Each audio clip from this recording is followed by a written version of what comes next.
बिस्मिल्लाहिर्रहमानिर्रहीम। अस्सलाम वालेकुम। Welcome to my YouTube channel ज़ायके पाकिस्तान के। तो आज हम कर रहे हैं गोश्त सेव।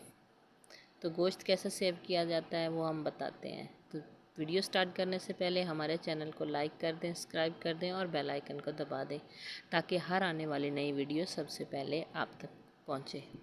तो चलो वीडियो करते हैं स्टार्ट। सबसे पहले हमें कढ़ाई चाहिए, उसमें हम 3 से 4 लीटर पानी डालेंगे। पानी डाल के साथ ही हम उसमें 10-15 लौंग शामिल कर देंगे। पानी को गर्म होने देंगे और साथ ही हम इसमें गोश्त शामिल कर देंगे। गोश्त शामिल करके हमने इसको इतना पकाना है कि जब तक अच्छे से बॉईल ना आ जाए। और अच्छे से बॉईल आने तक इसका ये है कि जब बॉईल आएगा तो इसमें से ब्लड वगैरह निकल जाएगा। ढक्कन लगा के हम इसको पकाते हैं।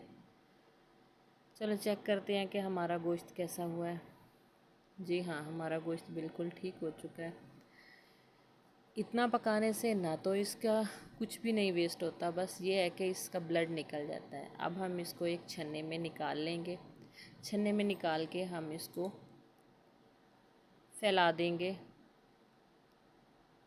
हवा के आगे रख दें ताकि ये ठंडा हो जाए। और ठंडे होने पे ये बिल्कुल हल्का फुल्का सा हो जाएगा।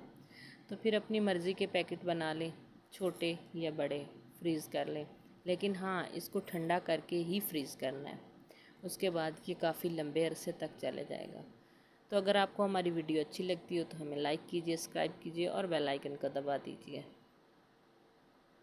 तो अगली वीडियो तक हमें दीजिए इजाज़त। अल्लाह हाफिज़। अस्सलाम वालेकुम।